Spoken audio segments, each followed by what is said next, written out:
Hello, citizens of the world. We are anonymous.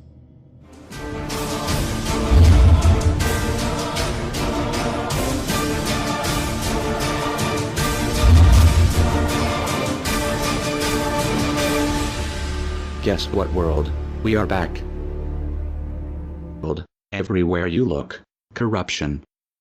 We continue to fight pointless wars over lies, and we are killing innocents and letting our children die in wars just to ensure the Federal Reserve can continue their petrodollar scandal. We are sitting idly by while these crooks continue to loan fake money out to us at interest, stealing our homes, and enslaving our children. Let me make this extremely clear to all of you listening. Many corporations, especially the Federal Reserve, used the government to steal $17 trillion from your children. Your children did not have that money. They are now debt slaves. These people have stolen money from your children that are not even born yet, and sold their freedoms. They have enslaved you and many around the world. Wake up, world.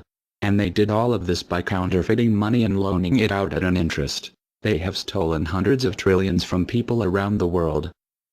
Have you heard about Microsoft's Xbox manufacturers in China? They had to install suicide nets outside their buildings to ensure their employees don't jump out of the window to commit suicide. These are the conditions your children in the US will be working under when the debt is soon owed, and it will be owed. It is not a matter of if it will be owed, but it is just a matter of when. And it will happen as soon as the United States economy collapses, which will happen very, very soon. And if you think because you do not live in the United States this does not affect you, you are wrong. And you are next. The only way we can stop this is if we all unite together and fight it. People of the US are waking up to the Federal Reserve scandal, and the powers that be are currently afraid of retaliation. And that is precisely why they trying everything they can to disarm us. You know how the media has been saying gun violence has been out of control and at an all-time high. They are not simply twisting the truth here or exaggerating. They are absolutely bold-faced presenting lies to you. First off, realize, gun violence in the United States has always been shockingly low. And gun violence has dropped by 49% in the last 11 years. The already absurdly low gun violence in America has literally dropped in half. In half. The fact they are saying that it is at an all-time high perfect demonstrates how biased the government and the media is. If this doesn't prove to you that they have an agenda, then nothing will. Do you remember how the media keeps repeating that there has been 74 school shootings since Sandy Hook? Those 74 shootings were not even mass shootings like they claim. Most were suicides and none of them even took place at a school. Not a single one. They are presenting lies to you, America. When will you wake up? At some point you have to ask yourself, why would the government fake 74 mass school shootings involving children? If they get our guns, we will lose the fight against them. And they will take away absolutely all of your freedoms and you and your children will be forever slaves. And don't forget they purposefully put you and your children into that debt. And because the Federal Reserve is present in all countries, the other countries of the world are next soon after.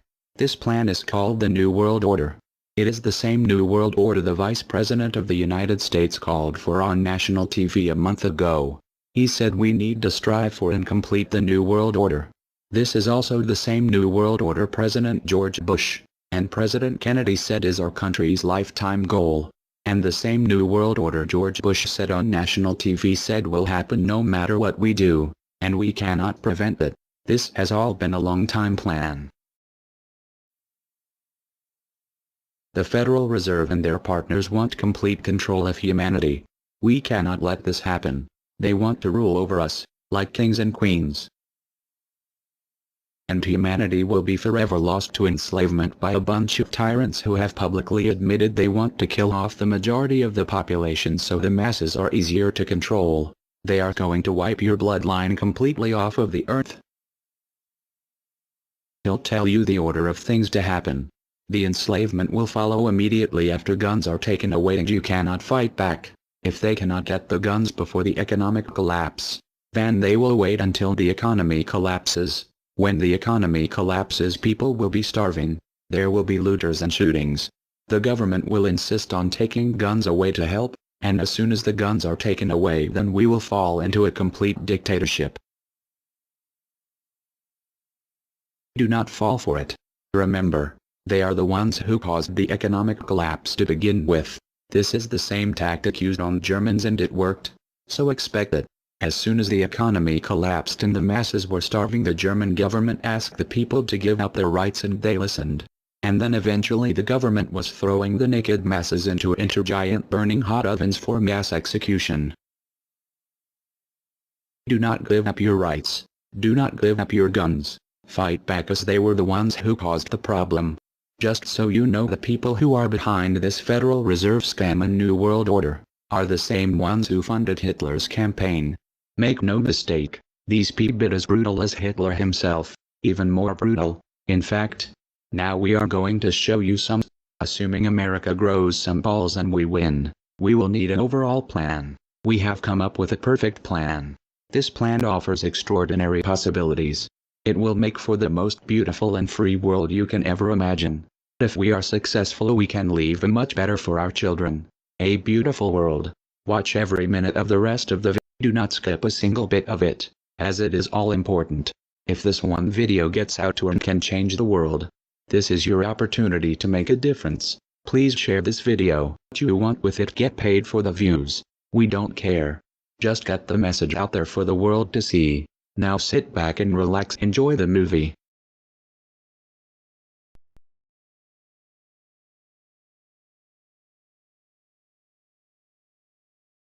To you? Makes perfect sense. Okay. Anybody else want to throw anything out at us? Sir? I think you're an anarchist and you don't know it yet.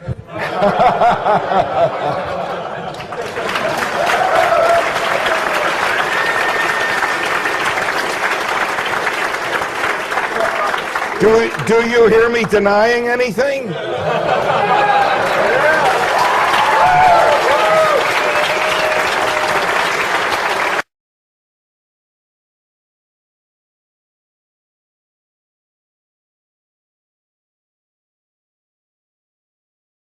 Many people, when they hear the word anarchy, think of chaos and mayhem.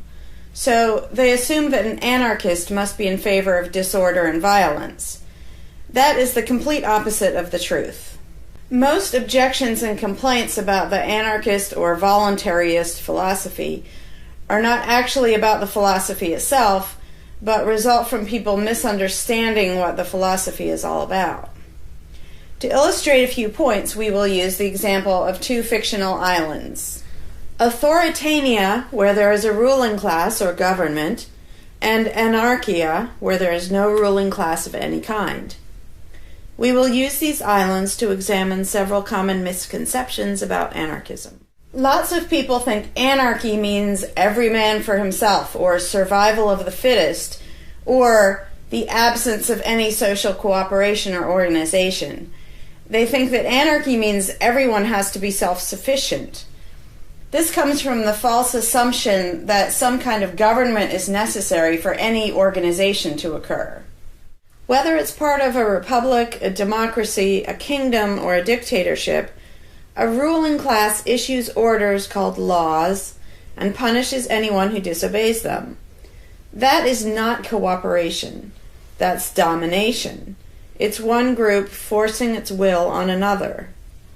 Authoritarianism can be used to force people into organized patterns, but that does not mean that people are incapable of organizing their activities without being forced. The most productive and useful examples of organization that we see today are anarchistic in nature. No one was forced to build the grocery store you go to. No one was forced to produce or sell anything in it.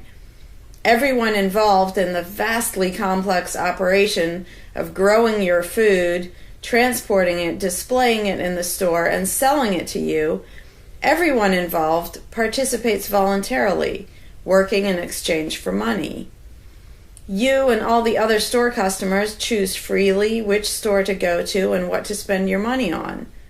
This purely voluntary arrangement allows for an amazingly complex degree of organized cooperation without anyone being coerced to participate.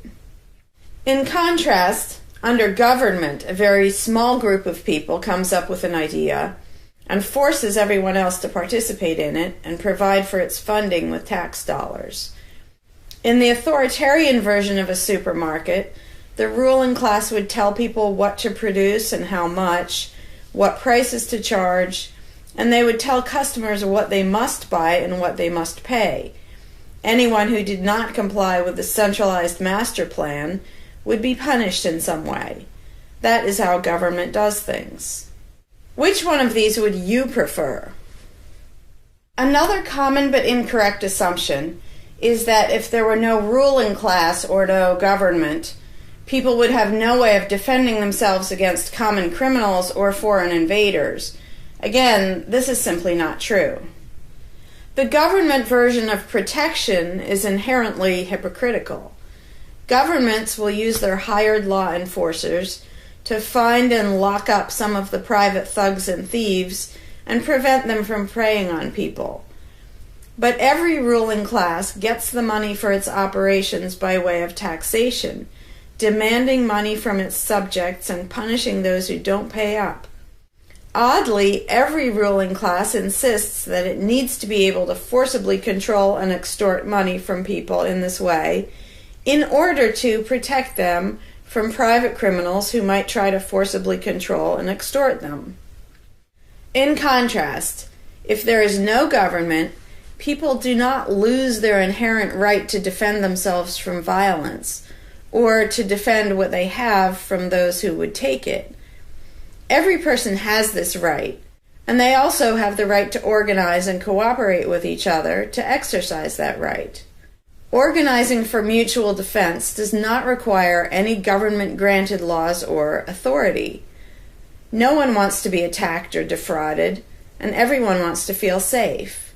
Whether each person takes this on himself or herself individually, or whether they hire and organize others to do it on their behalf, it can be done on a voluntary basis.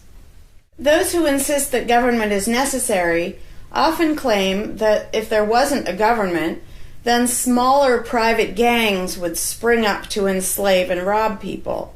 Organized crime gangs exist along with government, and most people do not understand the dynamics between them and how government enriches and empowers organized crime while appearing to fight it.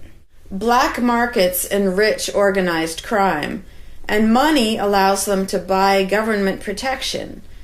There's no reason to think they would do as well in an environment of freedom, where they would have fewer ways to make money and would be up against both individual and organized armed citizens. A criminal gang that's recognized as such has far less power than a gang whose aggression is perceived to be legitimate and proper. And that's the gang we call government. When thuggery is called law enforcement, and thievery is called taxation, and self-defense is called crime and terrorism, then even the widespread ownership of firearms can't do much to stop the aggression. Imagine a private gang trying to do the things that government does without the aura of authority, and imagine how a well-armed population would respond to this. The gang would fail quickly and dramatically. Another concern that people have when they first consider the idea of a stateless society is that some people are truly malicious, destructive, and sociopathic. The concern is that these people would be free to do anything they wanted and no one would stop them. But this concern is again based on a basic misunderstanding of human nature. Wherever we have a government ruling class, we still have freelance thieves and thugs who are not deterred by the laws of the politicians. In some instances, they're stopped by force by the police, or they decide not to commit a crime for fear of what the police might do to them.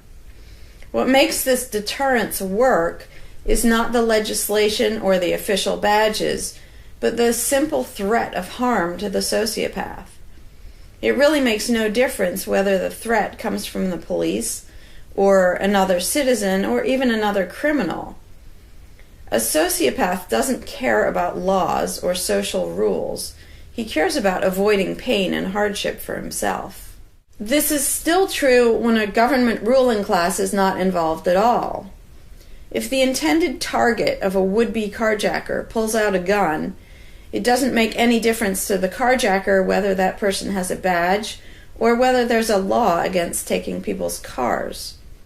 Discouraging nasty people from hurting others does not require special authority, only the ability to use defensive force. Ironically, though people hope that government will protect them, having a government, a gang which is believed to have the right to tax and control people, just creates one gang so big and powerful that normal people can't resist it. In short, to create a huge gang and then give it societal permission to control and extort people with the hope that this gang will prevent theft and thuggery is simply a self-contradictory idea, but that's what government always is. Some people might assume that if people organize for mutual protection and defense, then that's what government is. But there's an essential difference. People coming together to do something that everyone has the right to do, such as defend yourself, doesn't require any special authority. It's not government unless one group of people claims the right to do things which others do not have the right to do, such as taxing and controlling innocent people. Organized defense can be very effective without supposing the special right to rule over others. In other words, without being government.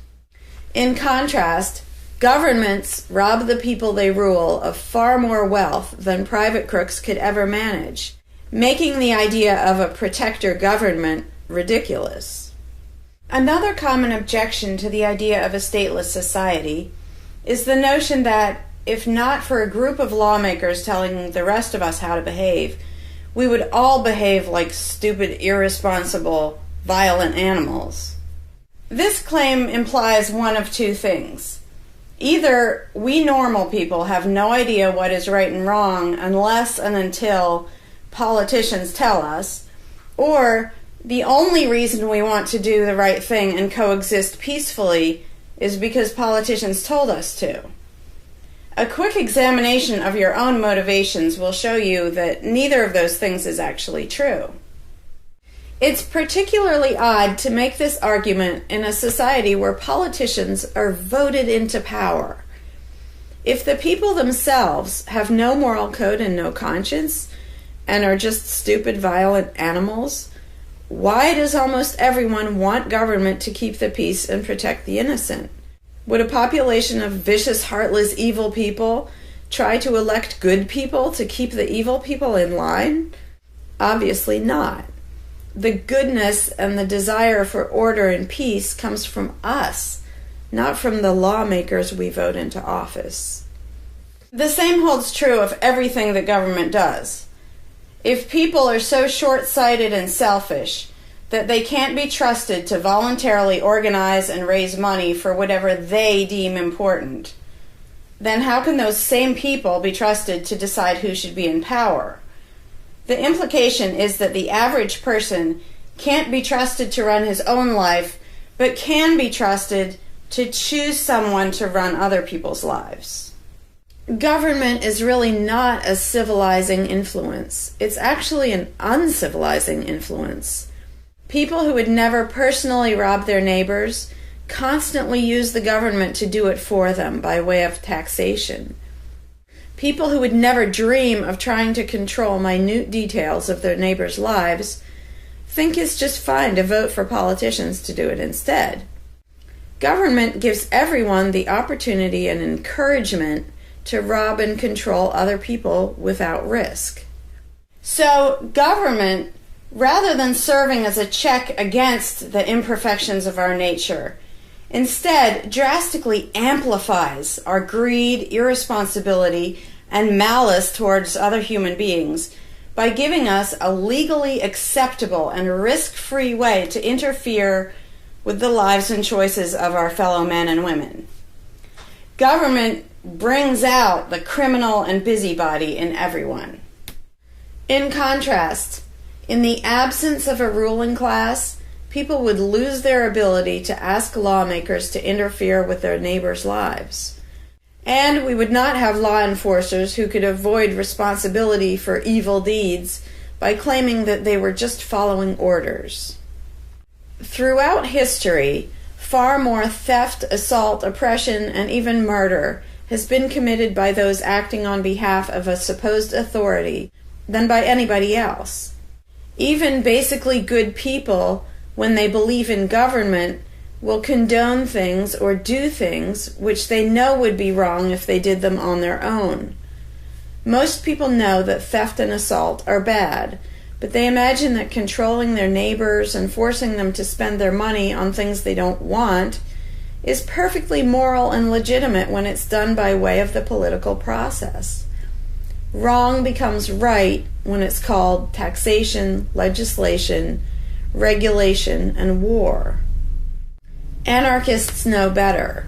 They know that human society will never be perfect, but it would be a whole lot better if evil deeds were committed only by genuinely nasty, sociopathic people, rather than being committed wholesale by basically good people who think that violent aggression is okay when it's called law enforcement. The fundamental principle of voluntarism is very simple. It's wrong to initiate violence against any other person, regardless of badges, laws, or alleged authority. The only time the use of force is justified is to defend against aggression.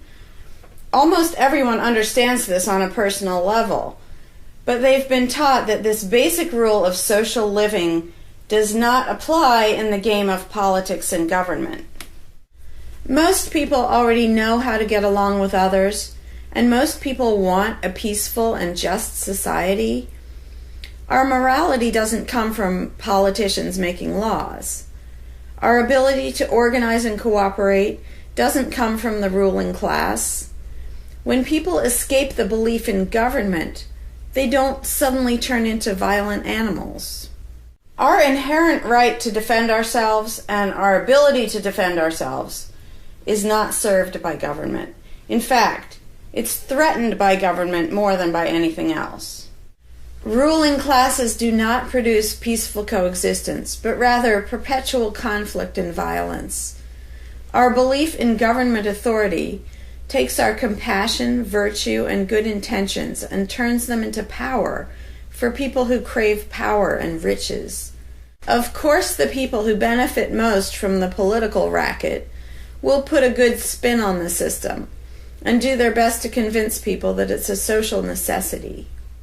But ask yourself this: have the thousands of laws, regulations, and taxes imposed on you by politicians made you a better person? Have they made you more productive or more caring? Is the world better off with the politicians taking your money and telling you how to live your life? Or do you think it might have been better off if you'd been allowed to spend your own money and make your own decisions? Is society really best served by a small class of people forcefully imposing a centralized master plan on everyone else? Can the orders and threats of a ruling class make the world what it should be? Or would society be better served by human freedom and respect for individual rights, by voluntary cooperation and peaceful organization? If this second option sounds better to you, maybe you should learn more about anarchism. Some people dismiss anarchism as a utopian idea that would only work if everyone were generous and compassionate. Obviously, everyone is not generous and compassionate all the time, but these people need to look at the other side of the coin. If people are too stupid, greedy, and malicious to be free, aren't they too stupid, greedy, and malicious to be trusted with power over others? Whether people are inherently good, bad, or some of each, giving a person power over others is not going to make that person better. In fact, power has historically been known to corrupt people and make them worse, whereas the discipline imposed by the equal freedom of everyone else brings out the best in human nature. Most people today think that we need some form of government because they mistakenly believe that obedience to authority makes us all more civilized, moral, and peaceful. In reality, it has always done exactly the opposite. Everyone knows that governments can be corrupt, abusive, inefficient, counterproductive, even tyrannical. But most people assume that the way to fix that is to get the right people into power. People have spent centuries trying to create a good society using different kinds of ruling classes, different legal structures, different ways of choosing the rulers, and so on. But every governmental construction has resulted in freedom and riches for some, and oppression, violence, and poverty for others. What if, instead of deciding what the throne should look like and who should sit on it, all people of goodwill embraced the non-aggression principle? What if, instead of looking to a ruling class to impose our values on society, we embraced the concept of self-ownership? These principles are simple and easy, to the point of being self-evident, but they're diametrically opposed to the authoritarian principles that most of us have been indoctrinated with. Anarchism does not mean chaos and violence, or every man for himself. Having no government does not mean having no morality, no organization, and no cooperation. Simply put, anarchism does mean that no one is your master and no one is your slave. And that's all it means. Howdy, Larkin Rose here. I'm feeling slightly less than entirely patient and polite today, so if this video gets slightly caustic, too bad. This video is for all the people who are constantly saying, well, if not for government, we couldn't have roads, or we couldn't have police, or nobody would care for the poor, or we wouldn't be protected, whether it's from local thugs or from foreign invaders. We wouldn't have this, we wouldn't have that. So thank goodness we have government and taxes, because we wouldn't have any of those things. And the first way I'd respond to that is by pointing out the assumptions that underlie that complaint, that argument. Basically what people are saying, because let's be clear about what the terms mean, government is the people who boss everybody else around. And taxes are those people demanding money from us. So they basically tell us, hand over a whole bunch of money and we'll decide how to take care of you. We'll decide how to spend your money. If we don't like it, too bad, we don't really have a choice. Like, well, you can vote in a few years and maybe something will change, even though it totally won't.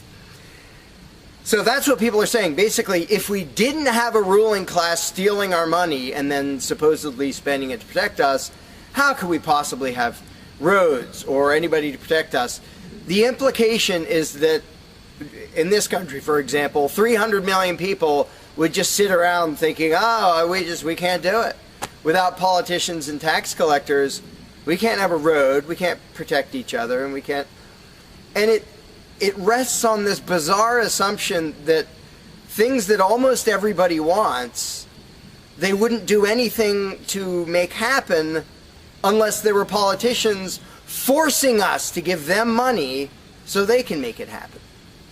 And so an example I like to use is, let's apply the same argument to food, because food is pretty darn important. I think everybody can agree. Let's apply the same argument that statists use about the roads or caring for the poor or protection or anything like that. The argument would go like this. Now, in the context of food, listen how idiotic this is. If we don't have government demanding money from all of us under the threat of caging us, and that's what taxation is, here's the money you have to give us, here's the nasty things we do to you if you don't. If that didn't happen so that they could build a big food production and distribution system and feed us, well, we'd all starve. We'd all just sit around saying, gosh, I wish we had food, but, no politicians and tax collectors. We're just going to sit around and starve to death. Now, in this country, nobody would believe something that stupid, because all you have to do is go to a supermarket and see a perfect example of really efficient, organized cooperation that nobody is forced to do. There is no, if you're going to make the argument that people make about roads and protection and all that, you'd say, well, nobody is forced to make any food for anybody in this country. How do you know everyone's just going to say, well, it's not my job, and we'll all starve to death? There's no guarantee. There's no master plan guaranteeing that we'll all have food. So obviously we're all going to starve if we don't have an authoritarian government stealing our money and then making food and giving it to us. Because golly gee, we couldn't possibly do it voluntarily ourselves. Again, in this country, nobody makes that argument because they see it happening voluntarily. Nobody involved is forced to do that. Nobody is forced to make you a single bite of food. There is no guarantee at all from anybody. And yet, Americans are, by and large, hugely overweight. Obviously, we don't have a lack of food. We might have a lack of healthy food. But obviously, we see that example. Oh, we can handle that. You know, voluntarily, mutual cooperation, that's fine for food. But for some reason, it's not okay, and we can't even fathom the idea of the exact same thing handling roads or handling protecting us or other things that almost everybody wants. So there's, in the question is this bizarre assumption that everybody will sit around really, really, really wanting something, but because there aren't politicians bossing us around and stealing our money, well, how could we possibly do it? And one of the most common things is, who will build the roads? Which is amazingly stupid to me. Just amazingly stupid. I have here in my pocket a little tiny thing. With this little tiny thing, I can be most places in this country and call people all over the world. And I own it myself. I'm not anywhere near rich these days, but I own one. Almost everybody I know has one of these. A little thing that can fit in your pocket, and just on a whim, you can open it and talk to somebody who's on the other side of the planet. And there was no coercion. Nobody forced anybody to make one of these. This is the result of voluntary cooperation. And that's it. Free trade. Organization, yeah, good. Cooperation, yeah, good. Coercion, which is what government is, and taxation, which is theft, didn't need that to do this. So what these people are telling me, oh, we wouldn't have roads if we didn't have government, is that somehow free individuals, relatively free, interacting voluntarily can make it so I can talk to almost anybody in the world on a little thing that fits in my pocket on a budget that is not a very good budget at the moment, but I still have one of these. That freedom, not authoritarianism, can supply me with this, but freedom cannot achieve a flat place. Because that's what a road is. It's a flat place. From here to there, because we have these machines that take us from here to there. By the way, we don't have those machines because of government. We have those machines because of free enterprise and voluntary interaction and cooperation. The idea that freedom can make a car but can't make a flat place is just idiotic. You really think we can't make a flat place? And so I ask people, and they say, well, who will build roads? Are you really telling me that you really and truly think that if government fell off the face of the earth, 300 million people in this country, 7 billion if you want to include the whole planet, would sit around in their houses thinking, golly, I wish I could go visit Fred, but I can't because there's not a flat thing from me to him, and I don't know how to do it. And the other 300 million or 7 billion people, we can't possibly do it because there aren't any politicians and tax collectors. If they were here, we could do it. If they were here to boss us around and steal our money and really inefficiently build a flat place, then we'd be set. Then I'd be comfortable and I could be confident that I could get places. I could visit Fred, I could go shopping, but now we're all going to sit in our houses wishing we could go to the corner store, but we can't because, golly, how could we possibly make a flat place from here to there? We can make these, where you can talk to anybody in the world. We can make machines that you drive around in, but no, we couldn't possibly make a flat place. And when people say, well, who will build the roads? The first answer is the same damn people who do it now. Politicians and tax collectors don't build the friggin' roads. Have you ever seen one out there? No, you haven't.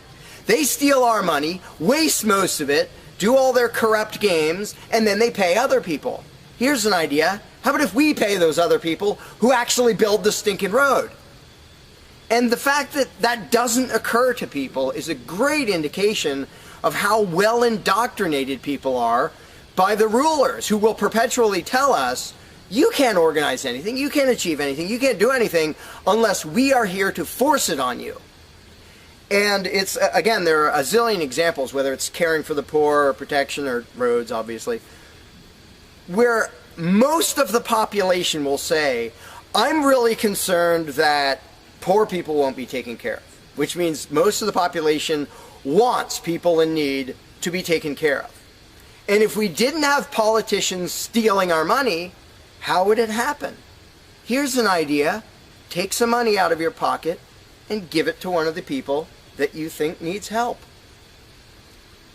Why would you not comprehend that, but you would comprehend some guy 1,000 miles away passing a law to send an armed thug to take your money, to waste 90% of it, and then give a little bit to somebody who may just be defrauding the system or may actually need it?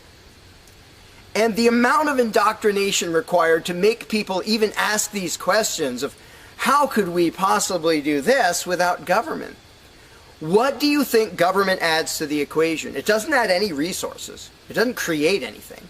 Everything it gives away, it steals from us first, by way of taxation. It doesn't add any skills. It doesn't add any knowledge. The people who are here would still be here if the institution of government fell over. We have all the know-how, we have all the resources, all the technology.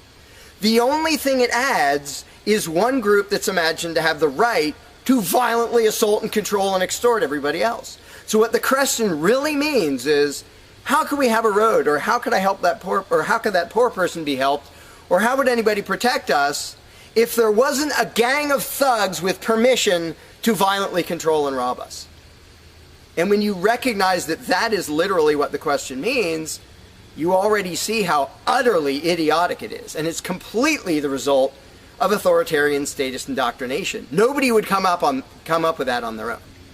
And you obviously don't see that with the example of food or cars or cell phones or anything else. Nobody says, we won't be able to talk to each other unless there's a gang of thugs that's allowed to boss us around and steal our money. And just economically, how stupid you have to be to think that's a good idea. Here are your choices. Let's do this. I'll give you these two choices for how you will be fed from now on. Either you can go spend your own money wherever you want. You can go to the supermarket or the local this or the local grocery, whatever you want. You can go decide what you want, and they'll tell you the price. You decide what you're going to buy and how much. And you can go to different places and you can shop around and you can do all that. That's option number one. But let me warn you, option number one does not give any guarantee that you will be fed. There's no master plan forcing people to feed you. So, oh my gosh, you better be really scared of that option, despite the fact that you can do it day after day and it works really darn well and feeds pretty much not only this country, but with a massive surplus. So that's option number one that apparently statists are scared of. Option number two is politicians will take as much money of yours as they decide to take. Then they will decide what, if anything, they will buy with that money in terms of food to give to you, to feed you. Do you really think that will serve you better, that will feed you better? Yeah, I'm much more comfortable that I'll have I'll be fed, I'll be secure, everything will be okay if a gang of thugs who doesn't really care about me steals my money and then decides what, if anything, to give me back from what they stole. But that is implied in the question, whatever you put in the blank. How are we going to have blank if not for government?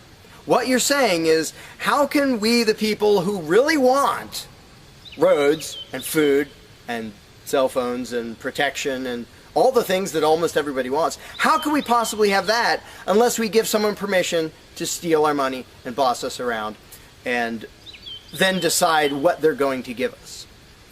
And the same thing applies no matter what you put in the blank. How will we possibly do blank without government? One of the silly ones is caring for the poor. How will we care for the poor? Think of what that means. Like when more than half the country votes for a party to take care of the poor, it's more than half of the country saying, we're really concerned and we want to make sure that the less fortunate are taken care of, but we don't believe that normal people acting in freedom will take care of them. Well, if the people didn't care about the poor, they wouldn't win the election. By definition, if you vote for a welfare state, you're an idiot. Because either people are heartless bastards and you're going to lose, or people are compassionate and giving and you don't need to win. Just give them your stinking money. But people play the game, and that's the Democratic Party lives off of the idiotic notion that you're all so heartless that you should vote for us to steal your money to give to the poor. And half the country falls for it. Yeah, we're all so heartless that we voted you into office for the specific purpose of taking our money to help the less fortunate. That's just freaking brilliant.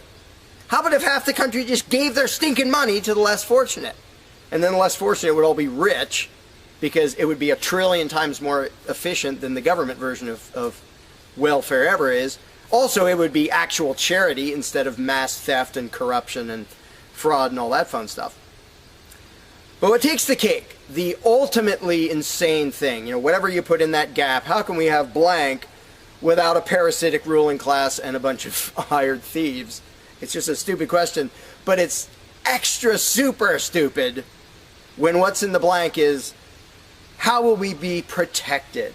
Who will protect us from thieves and robbers if we don't have government? It's the most idiotic question. It's also the most frequent question from statists. So here's what the question literally means. If we don't give a certain gang of people permission to violently control us and take our money under threat of putting us in a cage, who will protect us from people who might commit aggression against us and take our money? Wanting government for that is exactly as brilliant as saying, we have to have a carjacker in our town, otherwise somebody might steal our cars. Government is an appointed thief. If you don't think taxation is theft, first of all, you're a really well-trained slave. Second of all, try not paying. See what happens. See if they say, oh, it's quite all right. Or if they say, no, you're going to pay, or we're going to take your stuff, or eventually we'll put you in a cage. And when people say, that's not theft, because we get something back. Learn to think. And I use this example all the time, and all I ever get is stupid looks from statists in response.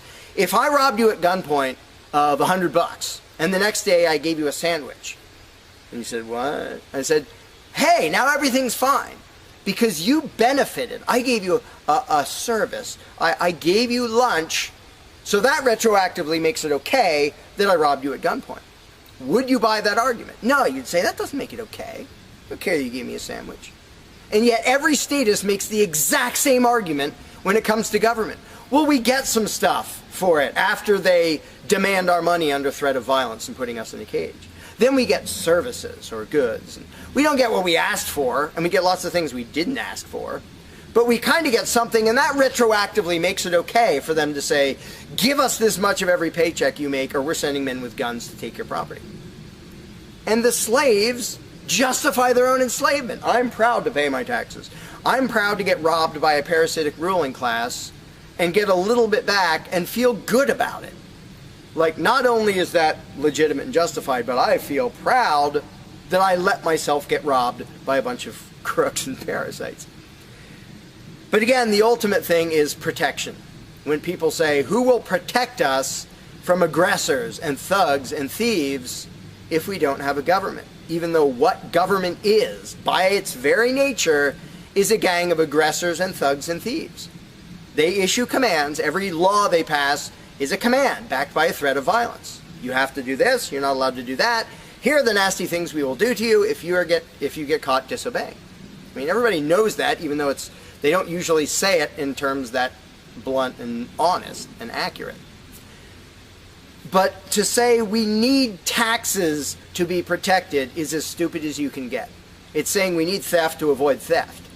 And the fact that people are trained to use different words so that this theft sounds okay. It's legalized, it's taxation, and we voted for the people who robbed us. Like, we got to elect our local carjacker, and that means he represents us when he demands our car and points a gun in our face. He's serving us as he steals our car, because he's going to use that car and sell it and make money to make sure nobody else steals our car.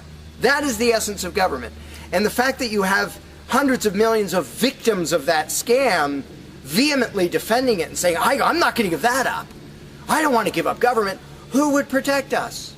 I don't want to give up the biggest aggressor on the planet, the biggest thief on the planet. Look at your tax bill and see how much private crooks steal from you.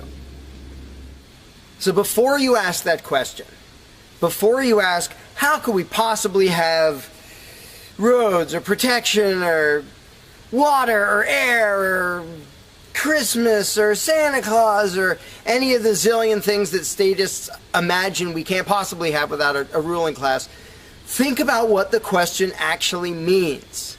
Because when you get to the point where you understand the implications of your own question, asking how can we possibly have this without a parasitic gang of thugs robbing us, when you actually understand what you're really asking, you won't ask the question because you will realize it's completely freaking idiotic.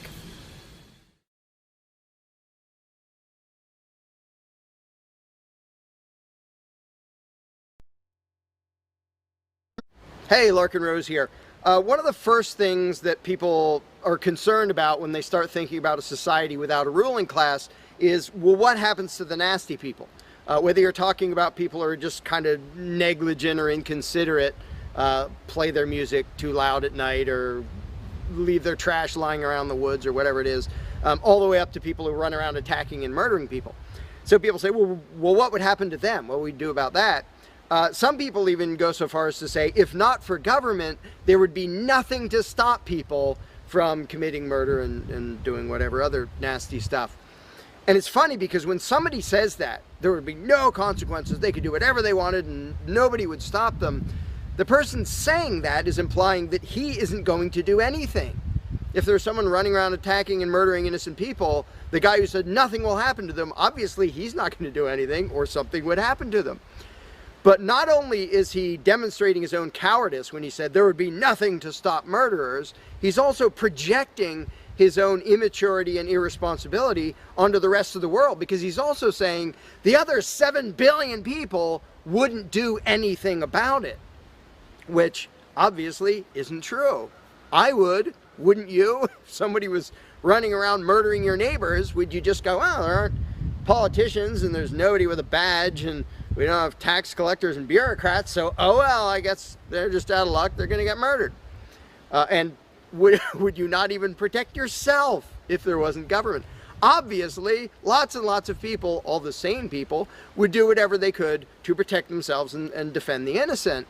So to say nothing would happen is just really bizarre. And it comes from having a mentality basically of a little kid in a classroom, where the teacher walks out of the room and the kids are just sitting there, we don't know what to do. No authority's telling us what to do. And Johnny's throwing things at me, and there's no teacher to stop him. Ah! Because most people, having been trained into authoritarian mentality, it never occurs to them that they are the ones who should fix anything, who should stop anything. And so when people say, well, what would be done about this and that and the other thing, nasty people doing nasty things, the first thing I ask is, well, what would you do about it? Because people are so into the mentality that there has to be some master plan and some authority who writes down the law of here is what will be done with those people, that people don't think in terms of, well, what would I do about it? Which is why I always ask people, well, what would you do about it? You're a person just as much as me and just as much as the other 7 billion.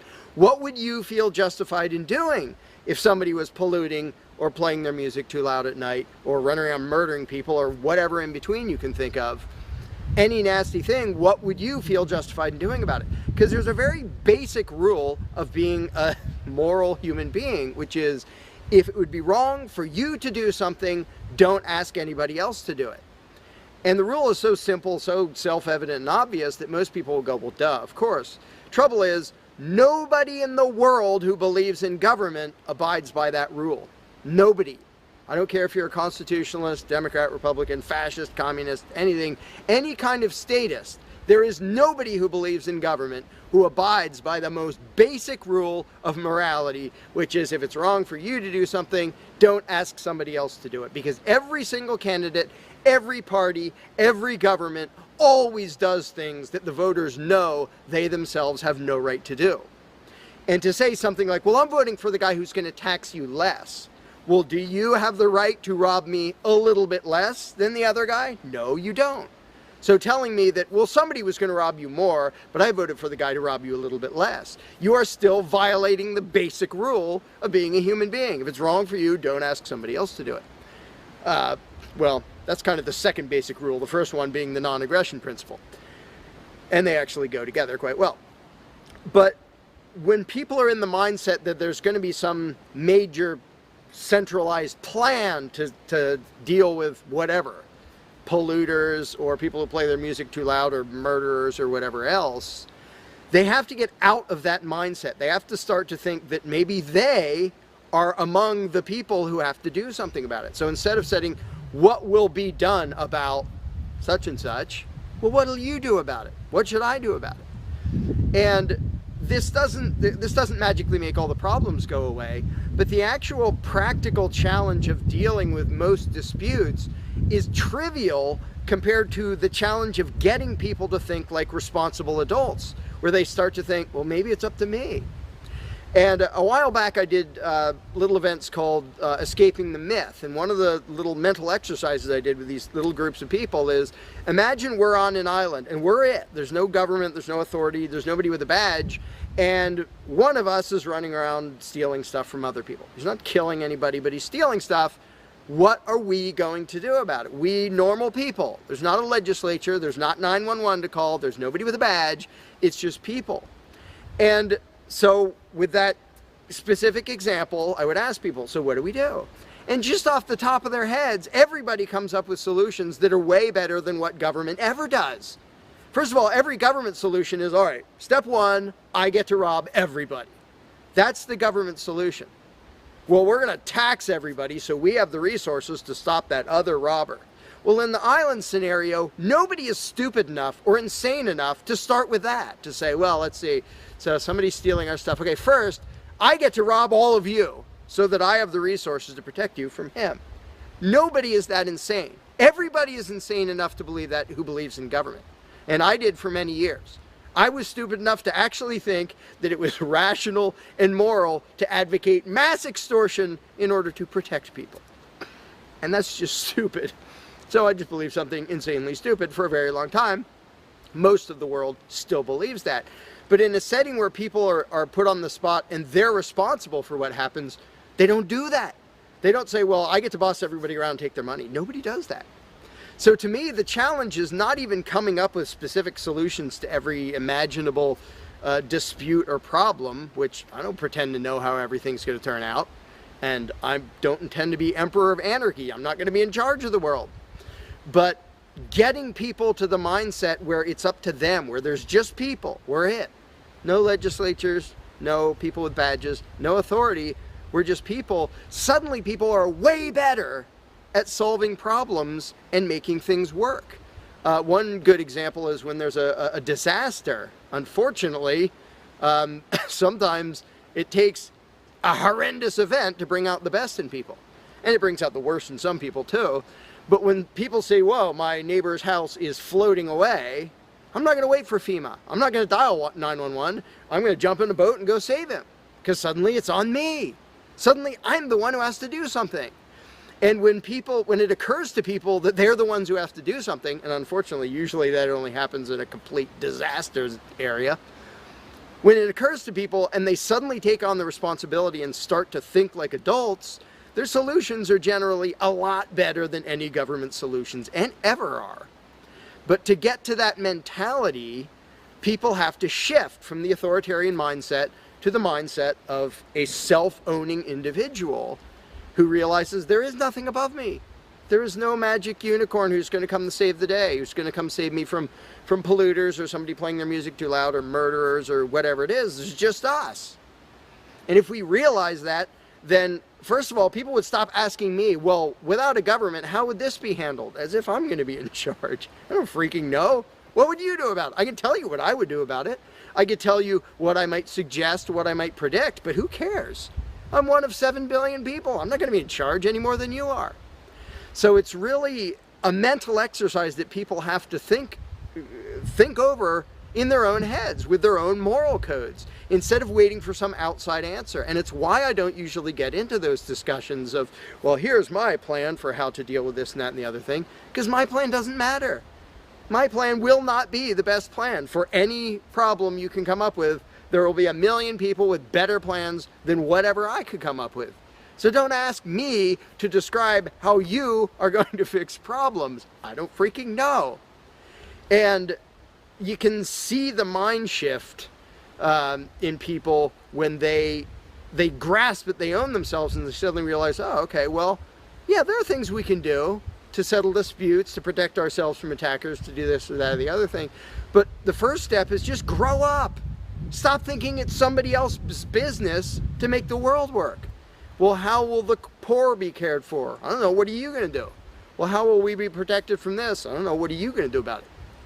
And it is inconvenient. It's inconvenient to be a free person where you can't just be a kid in a classroom whining to the teacher to save the day and fix everything and make everything work, where you actually have to be a responsible adult. And that's one of the main reasons why people like the belief in authority, because then they can live with the lie that all they have to do is obey and do as they're told and everything will be okay. First of all, no, it won't be okay. Second of all, you're not even being a human being. You just threw your free will out the window and became somebody's slave in the hopes that that would help humanity. It doesn't help humanity for you to be a slave. It doesn't help humanity for everybody else to be a slave. It does help humanity for you to start thinking as an adult, responsible human being who owns himself and who accepts that it is your responsibility to figure out how to make the world work.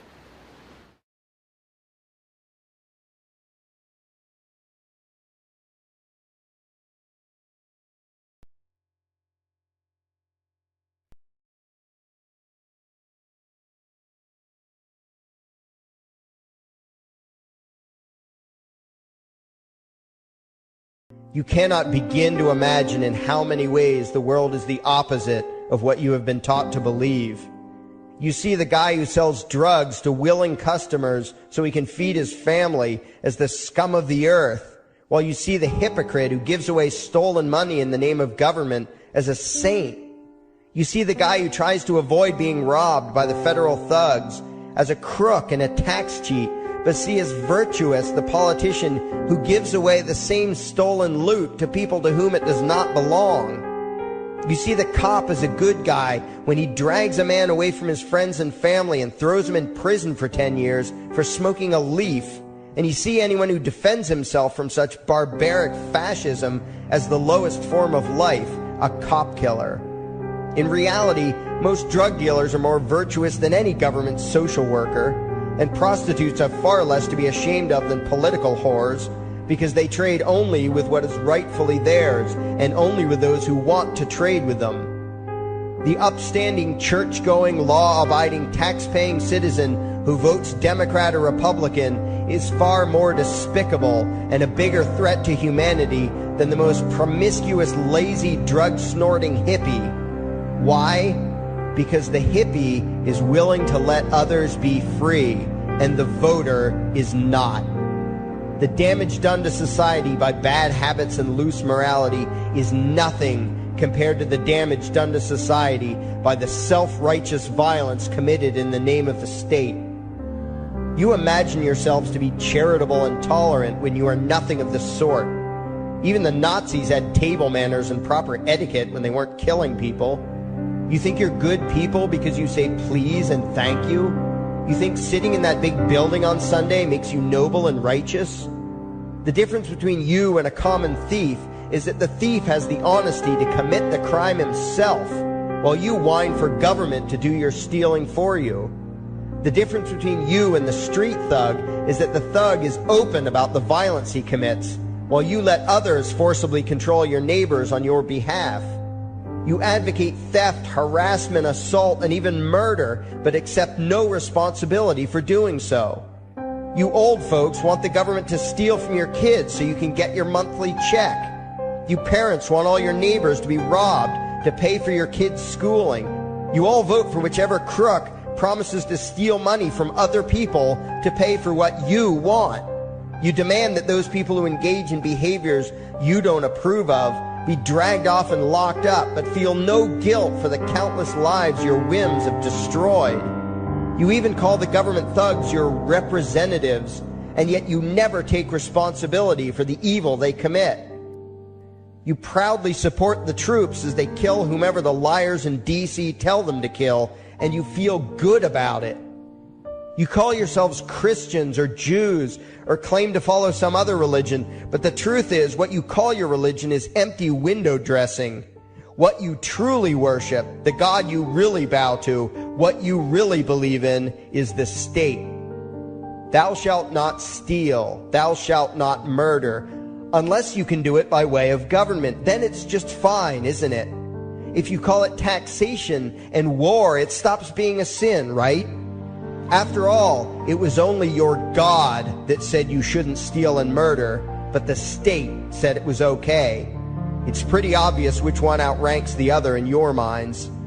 Despite all the churches, synagogues, and mosques we see around us, this nation has one God and only one God, and that God is called government. Jesus taught nonviolence and told you to love your neighbor, but the state encourages you to vote for people who will use the violence of government to butt into every aspect of everyone else's life. Which do you believe? To those about to stone a woman who had committed adultery, Jesus said, "Let him who is without sin cast the first stone." But the state says it's perfectly fine to lock someone up if they do something you find distasteful, such as prostitution. Which do you believe? The Christian God says, "Thou shalt not covet," but coveting is the lifeblood of the beast that is the state. You are taught to resent, despise, and hate anyone who has anything you don't have.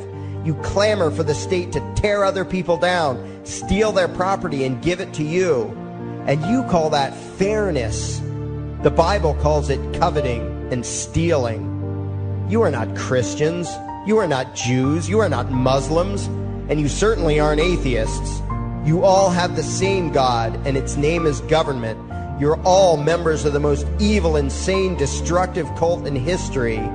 If there ever was a devil, the state is it, and you worship it with all your heart and soul. You pray to it to solve every problem, to satisfy all your needs, to smite your enemies, and to shower its blessings upon you.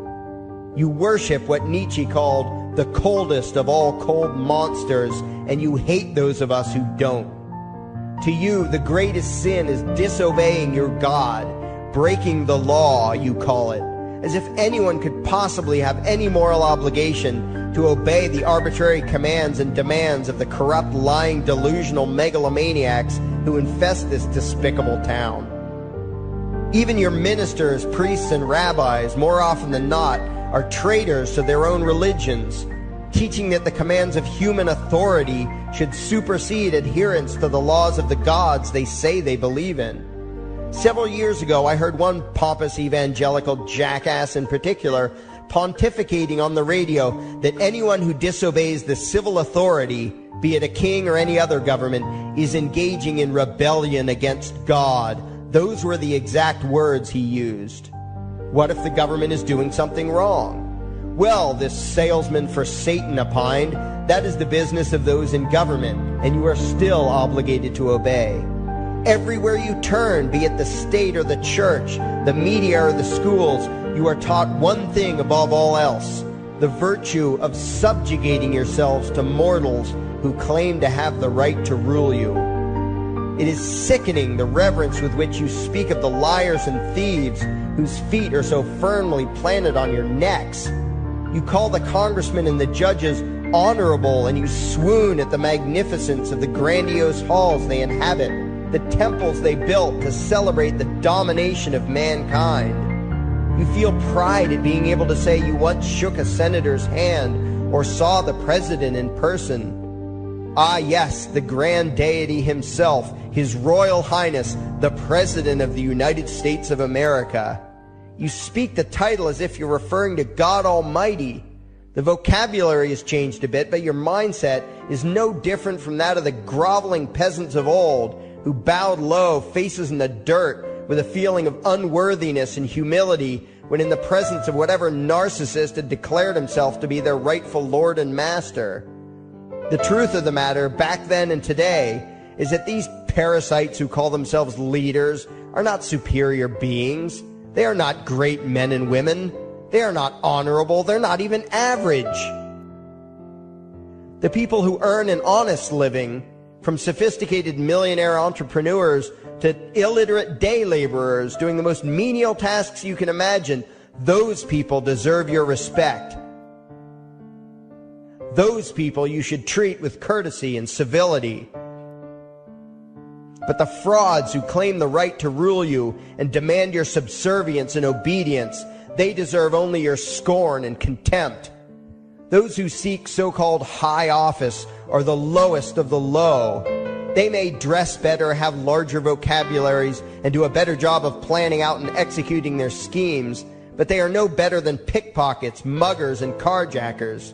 In fact, they are worse, because they don't want to rob you of just your possessions. They want to rob you of your very humanity, deprive you of your free will, by slowly leeching away your ability to think, to judge, to act, reducing you to slaves in both body and mind. And still you persist in calling them leaders. Leaders? Where is it that you think you're going exactly that would require you to have a leader? If you just live your own life and mind your own damn business, exercising your own talents, pursuing your own dreams, striving to be what you believe you should be, what possible use would you have for a leader? Do you ever actually think about the words that you hear, the words that you repeat? You parrot oxymoronic terms such as the leader of the free world, even pretending for a moment that there is some huge journey or some giant battle that everyone in the entire nation is undertaking together that would require a leader. Why would you ever think, even for a moment, that the crooks that infest this town are the sort of people you should listen to or emulate or follow anywhere? Somewhere inside your mostly dormant brains, you know full well that politicians are all corrupt liars and thieves, opportunistic con men, exploiters, and fearmongers. You know all this, and yet you still speak as if you are the ones who are the stupid, vicious animals, while the politicians are the great, wise role models, teachers, and leaders without whom civilization could not exist. You think these crooks are the ones who make civilization possible? What belief could be more absurd? Yet when they do their pseudo-religious rituals, deciding how to control you this week, you still call it law, and continue to treat their arbitrary demands as if they were moral decrees from the gods that no decent person would ever consider disobeying. You have become so thoroughly indoctrinated into the cult of state worship that you are truly shocked when the occasional sane person states the bleeding obvious. The mere fact that the political crooks wrote something down and declared their threats to be law does not mean that any human being anywhere has the slightest moral obligation to obey. Every moment of every day, in every location and every situation, you have a moral obligation to do what you deem to be right, not what some delusional bloated windbag says is legal. And that requires you to first determine right and wrong for yourself, a responsibility you spend much time and effort trying to dodge. You proclaim how proud you are to be law-abiding citizens and express your utter contempt for anyone who considers himself above your so-called laws, laws that are nothing more than the selfish whims of tyrants and thieves. The word crime once meant an act harmful to another person. Now it means disobedience to any one of the myriad of arbitrary commands coming from a parasitical criminal class. To you, the term crime is nearly synonymous with the word sin, implying that the ones whose commands are being disobeyed must be something akin to gods, when in truth they are more akin to leeches. The very phrase, taking the law into your own hands, perfectly expresses what a sacrilege it is in your eyes for a mere human being to take upon himself the responsibility to judge right from wrong and to act accordingly, instead of doing what you do, unthinkingly obeying whatever capricious commands this cesspool of maggots spews forth. You glorify this criminal class as lawmakers and believe that no one is lower than a lawbreaker, someone who would dare disobey the politicians. Likewise, you speak with pious reverence of law enforcers, those who forcibly impose the politicians' every whim upon the rest of us.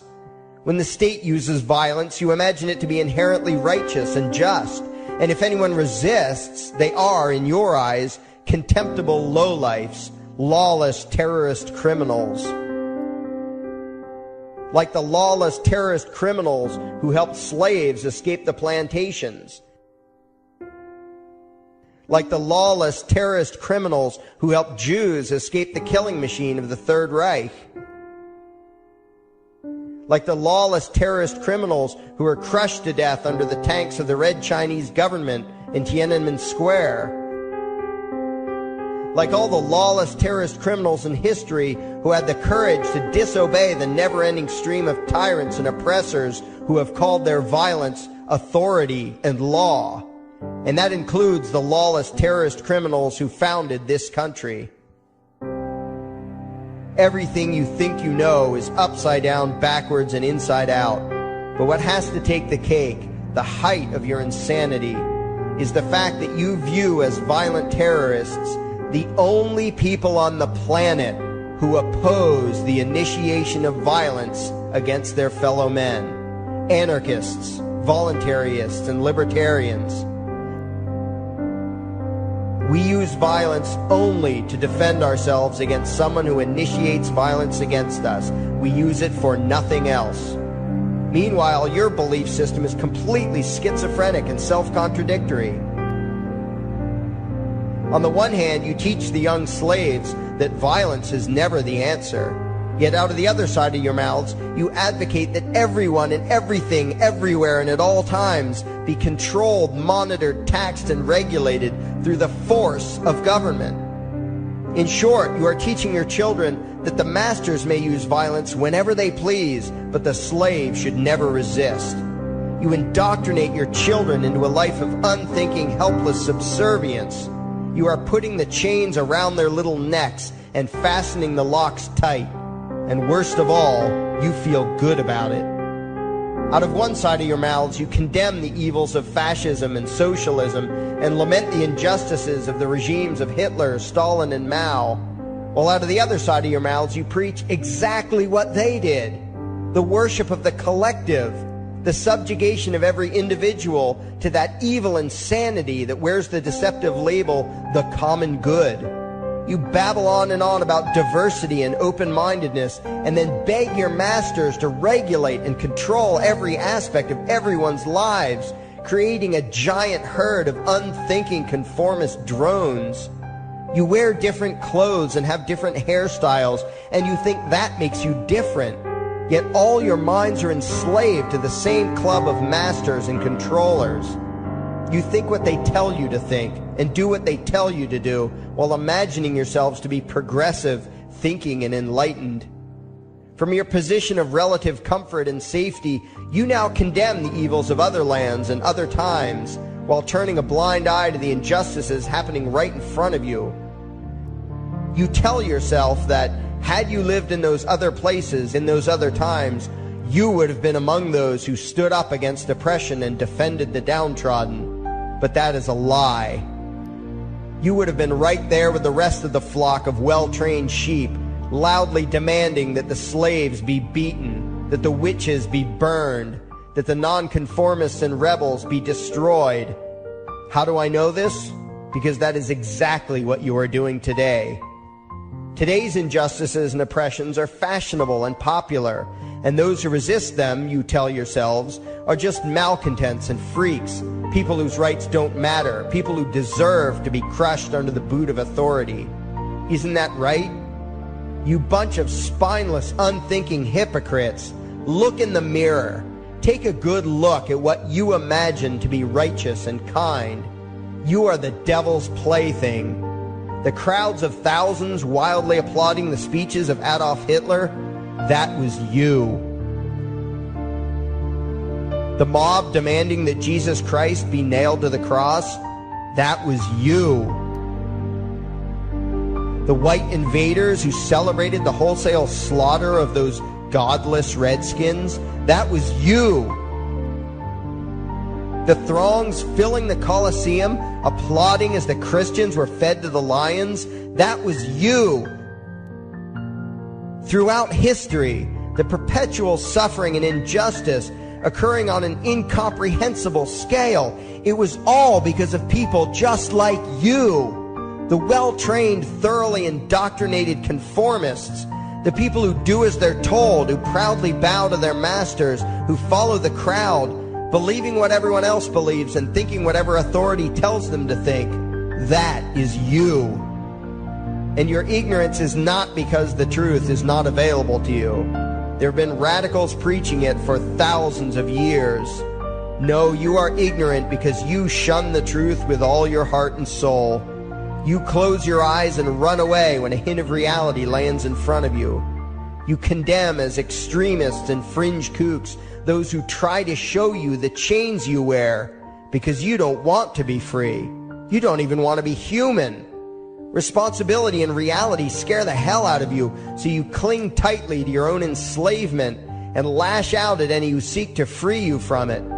When someone opens the door to your cage, you cower back in the corner and yell, "Close it, close it." Well, some of us are finished with trying to save you. We've wasted enough effort trying to convince you that you should be free. All you ever do is spout back what your masters have taught you, that being free only leads to chaos and destruction, while being obedient and subservient leads to peace and prosperity. There are none so blind as those who will not see. And you nation of sheep, would rather die than see the truth.